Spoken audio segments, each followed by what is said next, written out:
Wow! Hello guys! Welcome to my vlog, and for today's video, magtataka muna tayo. Sumakay muna po kami ni Mami papunta sa palengke dahil kami po ay pupunta sa tindahan ni Mami Jean.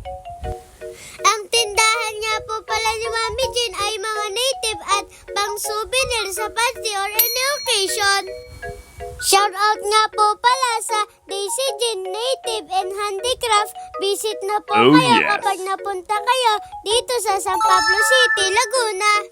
Mabalik po tayo ngayong araw po ang treat day sa amin ni Mami Jean. Kasama po namin ang mga pinsan ko dahil nga po with honors po kami, ililibre kami ng kain ni Mami Jean.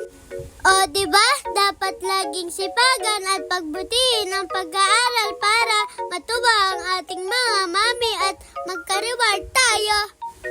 At ayan, nakarating na kami. Sakto nga po ang dating namin at nagsisimula na magsarado. At syempre, bless muna tayo kay Mami Jean. Pagkatapos nga po namin magsarado ng tindahan, ay dumiretso na kami sa aming kakainan. Habang nasa biyahe nga po kami ay bigla naman bumuhos ang malakas na ulan at yan, nandito na kami sa Victorianos, ang Anli Samgyupsal dito sa Chaong, Quezon. Pagdating nga po namin ay marami din ang nakapila at naghihintay ng kanilang mga table. At syempre po habang naghihintay din kami ng aming pinareserve na table ay picture-picture muna kaming mga kids. Habang ang aming mga ate at kuya ay kanya-kanyang kwentuhan dahil minsan lang kami magsama-samang lahat, lalo na tuwing may okasyon lamang tulad ng ganito. At habang hindi pa ready ang aming table ay ipapakita ko po muna sa inyo ang kanilang menu. Ngayong month nga po ay pwede makalibre dito ang mga bagong graduates. O diba, ang social nakatipid ng isang bayad. At pwede rin po pala ganapin dito ang inyong mga birthdays. At ayan, the long wait is over. Pagkapunta nga po namin sa aming table ay sabak na agad ng kain. Dahil nga po sinabayan ng ulan ng aming treat day, lalong napasarap ang aming kain.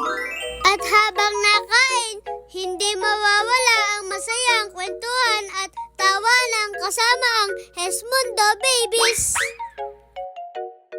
Oh, kagulo na sa drinks, pampadighay. Sobrang saya nga po ng gabing ito dahil puro tawanan ng aming pamilya. Mukhang super sulit namin ang kain ito dahil busog na busog kaming lahat. At syempre, shout out kay Mami Jean. Thank you po. We love you. Sobra po ako nabusog at naka 7 rice ako. Pero syempre, tawag pa uli ng sushi dahil unlimited sushi dito. Wow! Nakailang balik din ako dahil favorite ko po ito. Nice! Mukhang naging suki ako ni ate dahil natandaan na niya ako sa madaming beses akong kumuha ng sushi. At ito nga pala si Tuti. Yummy! Yummy! Kami na lang po pala ang iniintay at uuwi na po kami. Thank you so much po, Victoriana, sa sulit na hapunan. Busog na busog kaming lahat. Sa susunod na balik ko po, beke naman. Yun lang po. Please like, follow, and share. Thank you. Bye!